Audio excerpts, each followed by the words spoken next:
So today's Easter, and I love all the Easter celebration, all the traditions, everything that goes along with it. My Easter basically looks the exact same every year. Like I wake up, I come down the steps, and we've got the Easter baskets all laid out. Dads don't get Easter baskets, though, because instead we honor the time-tested tradition of stealing Easter candy from the basket that belongs to our youngest child, so they are less likely to tell on us, right?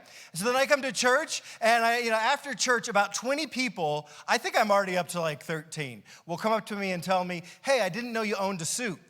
And I'll be like, yeah, one day a year I own a suit.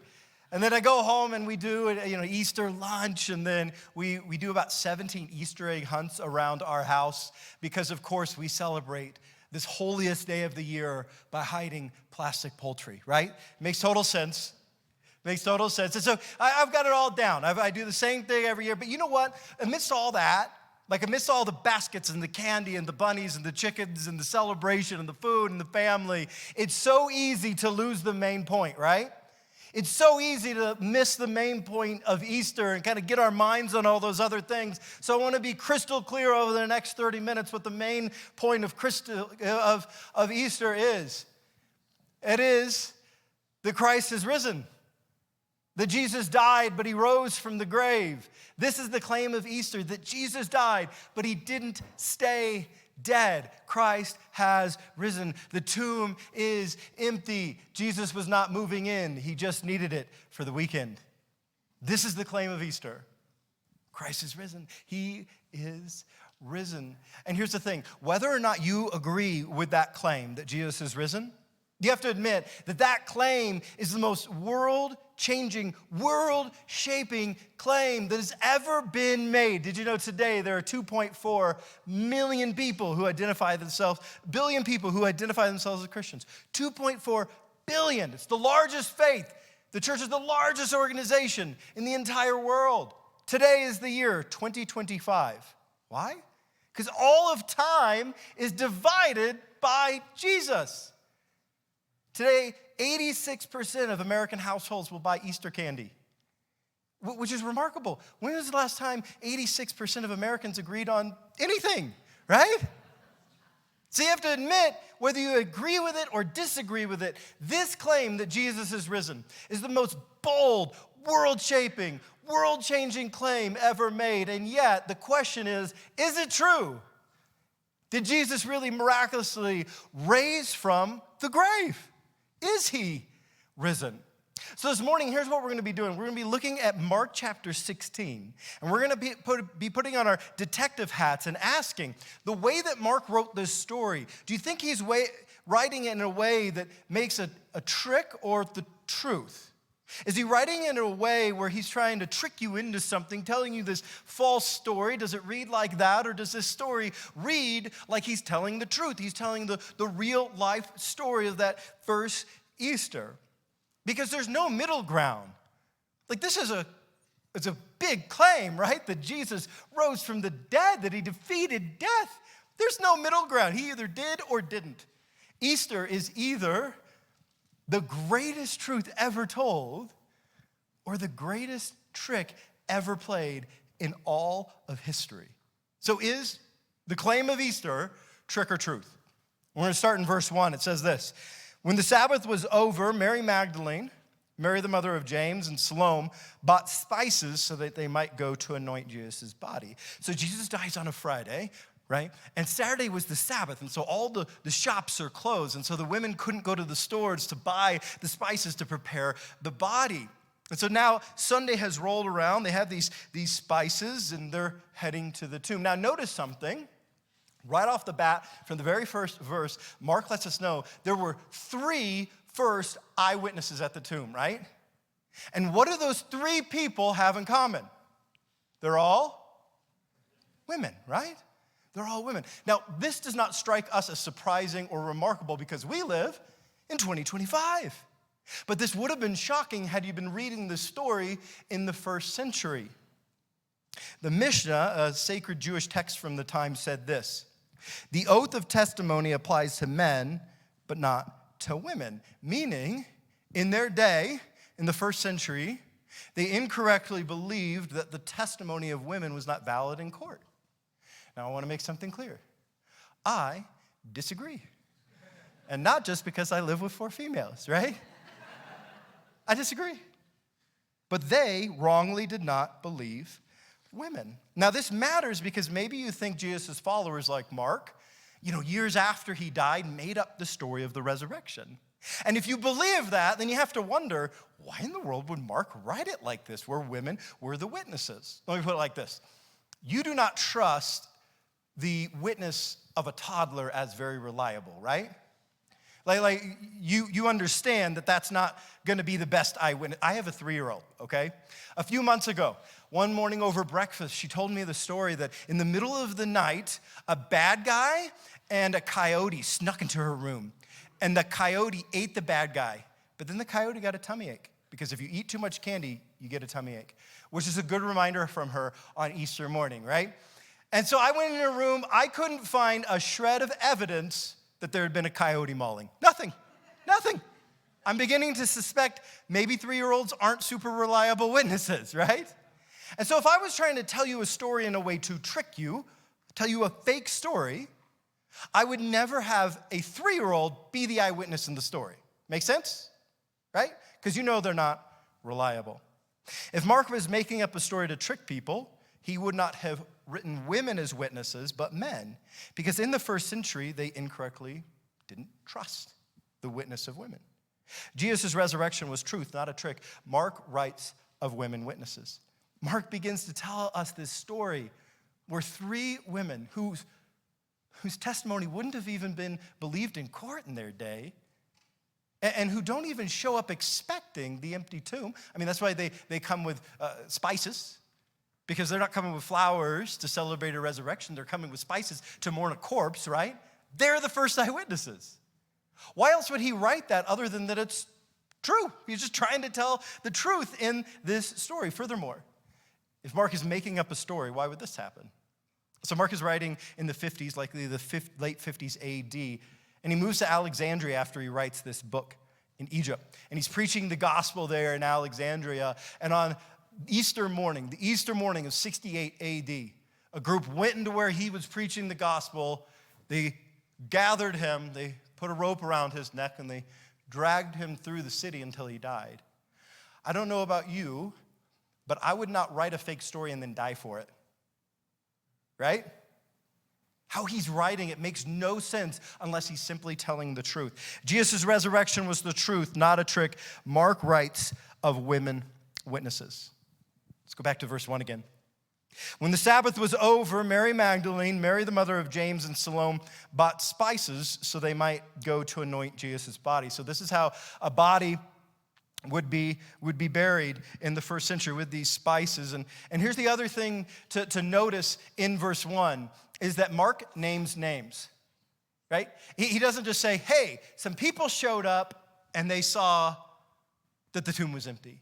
He names these specific names of Mary, and Salome. Now that's remarkable because if you're making up a story that you know is fake, you don't name names. A few months ago, I was studying downstairs in our house, and I heard this big crash in the kitchen. So I ran up the stairs, and right in the middle of the floor, there's a bowl that had shattered. So I called my girls up, and I was like, hey, what happened? And here was the story they told me. We don't know what happened, and nobody saw anything, right? Like, that was the story. It felt like I was dealing with the mob. Nobody wanted to name names, right? Like, what's going on? No, because if you're making up a story, you don't name names, because if you name names, then people can go and ask the people you named and just ask them, is this what happened?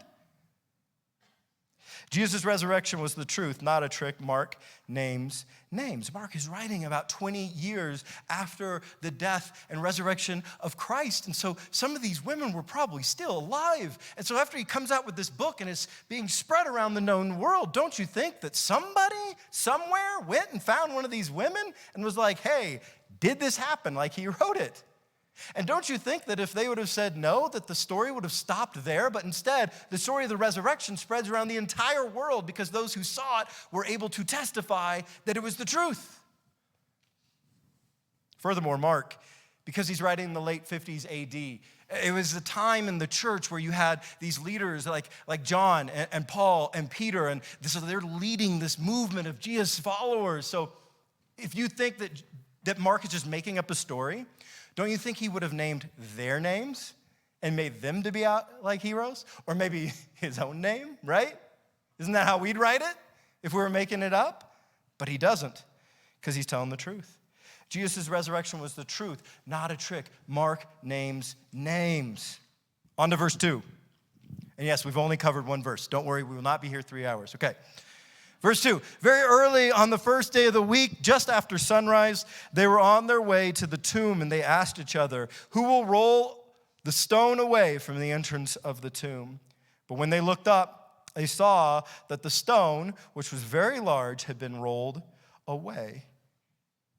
Jews had a very specific process through which they buried bodies. They would take that body, and unlike the Egyptians, they weren't entombing it. They put spices on it to hide the odor and for honoring the dead. And then they would put that body with the spices into a tomb, and then they would seal that tomb. They would come back 1 year later. They would gather the bones. They'd put the bones in a box, and then they would give the box a second burial. So right now, in the process of this burial, where we are is in that initial spices phase. And so these women are coming to the tomb to take care of Jesus' body. They are expecting a body to be there. Now, this story is all about Jesus rising from the dead. But right here, Mark inserts this little extra detail, this added unnecessary detail that this stone, which is very large, he says, has been rolled away. Now, scholars estimate that stone would have weighed about 2 tons. So think about 2 Jeep Wranglers, like flipped over on their top.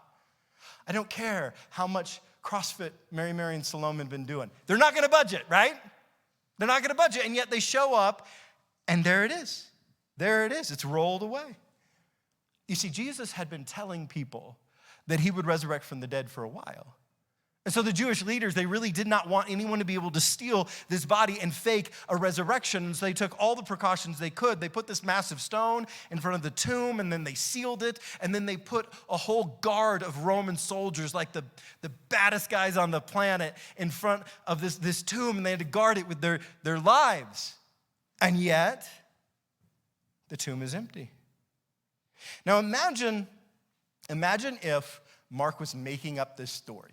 If he was telling us a trick, he's telling us something that's not true. He would not add this detail.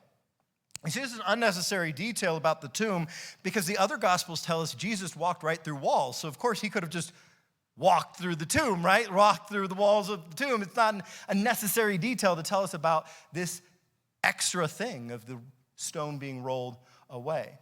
According to Google, one of the top 10 ways that you can tell if someone is lying is if they provide vague or few details in their story, right? Because if you provide too many details in a story you're lying about, eventually they're going to conflict with each other, or someone's going to try to check them out, or it's not going to make sense.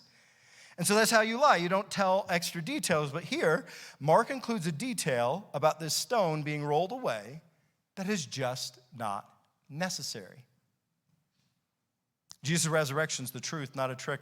The stone is an unnecessary detail. Think about it like this.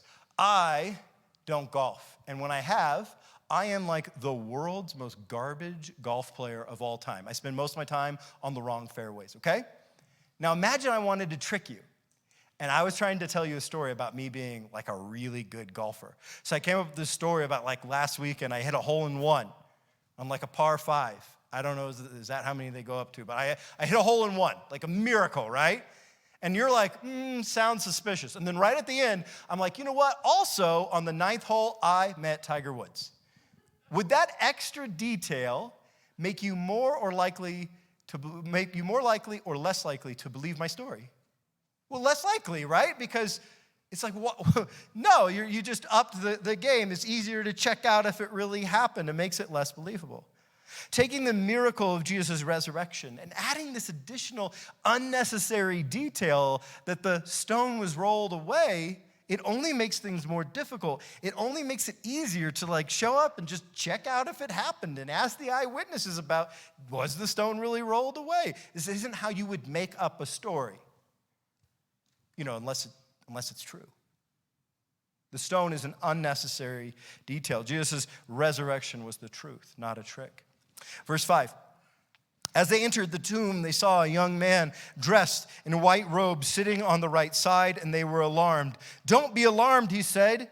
"You're looking for Jesus the Nazarene, who was crucified." This is no resuscitation. This is a resurrection, and the angel wants to make sure they knew that Jesus really died on the cross. He really died. Did you know that the tomb being empty is a historical fact?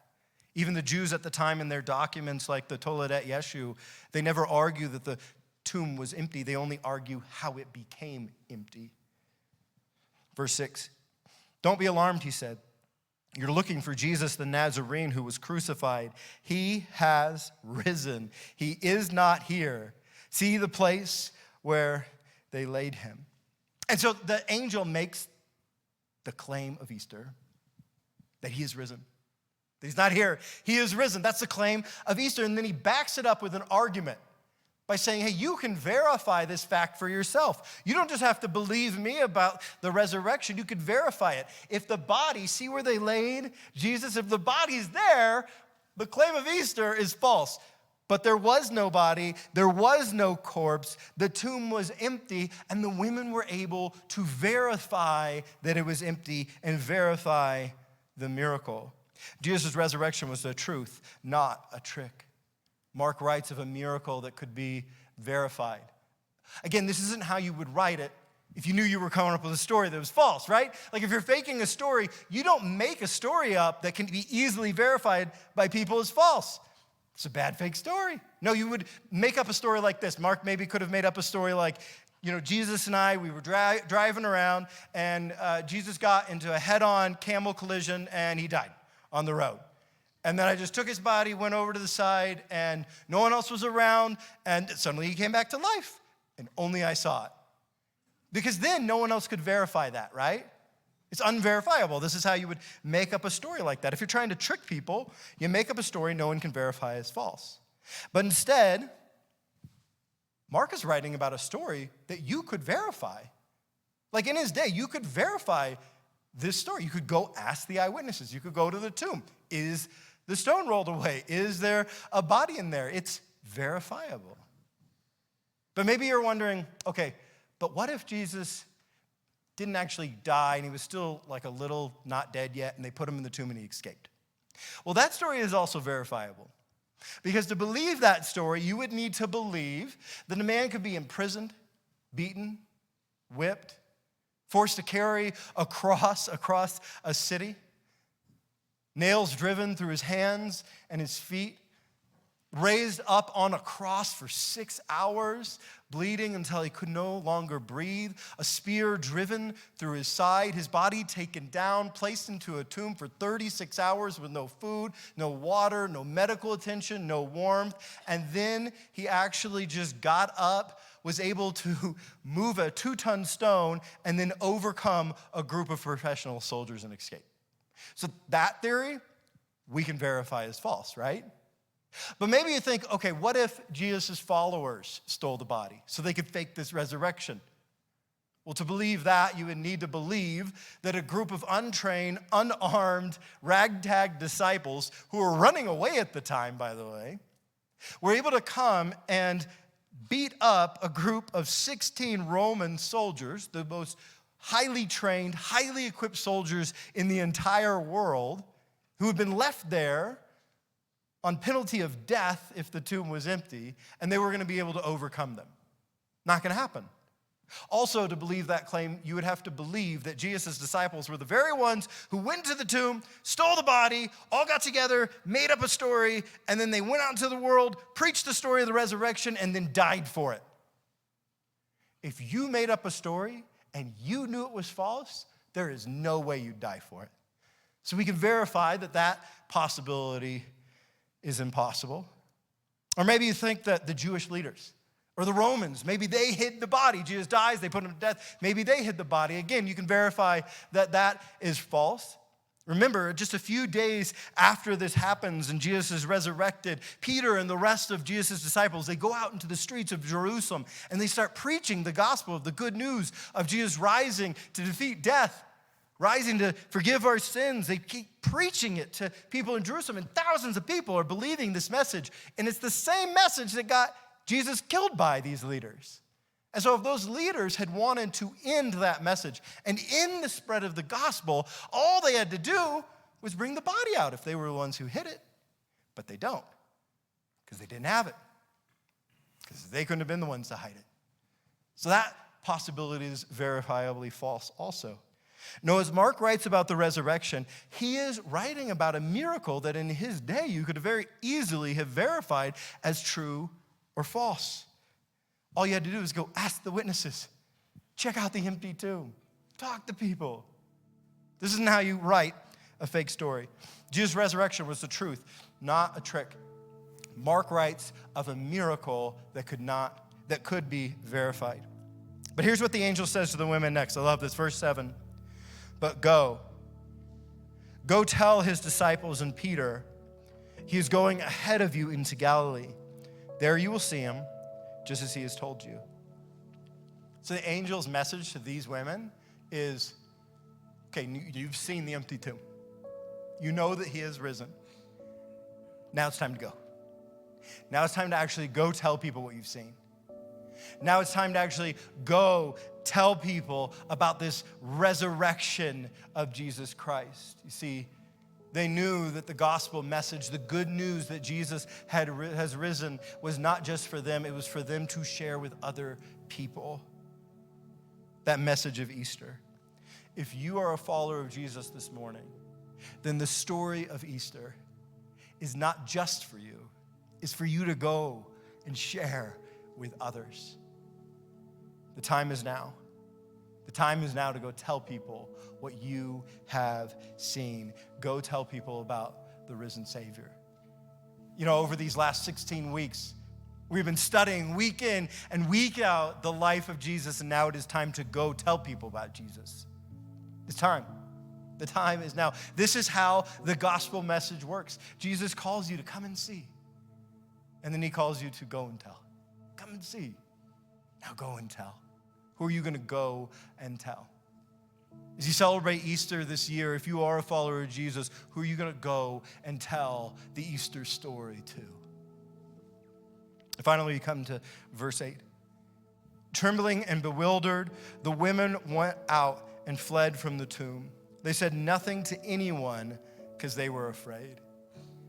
So this Easter message of the resurrection of Christ is so powerful that at first it leaves these women speechless. Don't worry, they get their bravery back and they head out and they are the first ones to be the eyewitnesses to the empty tomb, to the resurrection. And yet, the resurrection is such a powerful story that it leaves them bewildered. Now, why does Mark end his whole book like this? Well, it's like this. It's as if we've been in a plane and we've been driving down a road for like 16 chapters, and then suddenly we drive off a cliff. Why? Because what Mark wants to know is whether your faith will fail or fly. It ends like this because it ends in us making a decision. It's the end of the story, but the beginning of our decision. Jesus has risen. This is the claim that every Christian has made for the last 2,000 years. That Jesus Christ died, but he rose from the grave. It is no trick. The greatest truth of all time is that Jesus has risen. Now, why did he rise? Well, the God of the universe knew that we all have sin. We all have these shortcomings, these weaknesses, these mistakes, these wrongs we've done. We've got this thing called sin, and that severs our relationship with God. It's rebellion against God, and it earns us a death forever. And so God became one of us in the person of Jesus. That's Christmas. And then he lived a perfect life, and then he died the death we deserve. That's Good Friday. And then he came back to life. You see, he died to forgive us of our sins, and then he came back to defeat death on our behalf. And so if you want to defeat death, if someday you want to have life eternal with God, you must merely trust that Christ did that and he is who he said he is, the Savior and the Lord of all things. The question is, do you believe it? That's why Mark ends his gospel this way. After spending all these 16 chapters talking about the events and the teachings of Jesus and the miracles, it's time for you to make a decision. That's why he ends his gospel this way. It is no trick. The greatest truth of all time is that Jesus is risen. These are the two options. This story, this claim of Easter, this story, this claim that Jesus has risen, it is either the worst trick that's ever been played in humanity, or it's the greatest truth of all time. It is no trick. The greatest truth of all time is that Jesus is risen. If you haven't made that decision this morning, maybe for you, you've thought for so long, I've got time, I don't have to make this decision, and you've been putting it off, and well, this morning I think this is a fork in the trail. For years, I've always headed up every year to this area, the Holy Cross Wilderness. And I've done all these different trails. And some years ago, I hadn't really made my mind up. I knew I was going to go out there and hadn't made my mind up of which trail I was going to take. So I even started driving without knowing, I'm going to go this trail or that trail. And I started hiking before I even made my mind up. And then I got to this fork in the trail, and I could either go one way, and it was this kind of short, easy way to these little lakes. It's not really where I wanted to be. Or I could go the hard way, and it was like this 12-mile, all-day hike up a saddle, and you get to like 13,000 feet. It's just this really hard hike. But then you end in this beautiful alpine lake, like one of the most peaceful places you can imagine. And I kept kind of kicking the decision down the road. But once you get to the fork in the trail, well, you've got a decision. You got to go one way or the other. I know that faith, I know that making your mind up about Jesus, I know that making a decision about who Jesus is for yourself, that it can feel like something that I've got time, I don't have to make my mind up right now. It's a decision for another time. And I think that this morning on Easter is a fork in the trail. It's time to make a decision. Which way are you going to go? Which truth are you going to pick? Was this a trick? Or was this the truth? Was Jesus really raised from the dead? Because if he was, then he really is the God and Savior he claimed to be. And he really is the only way to an eternity with him.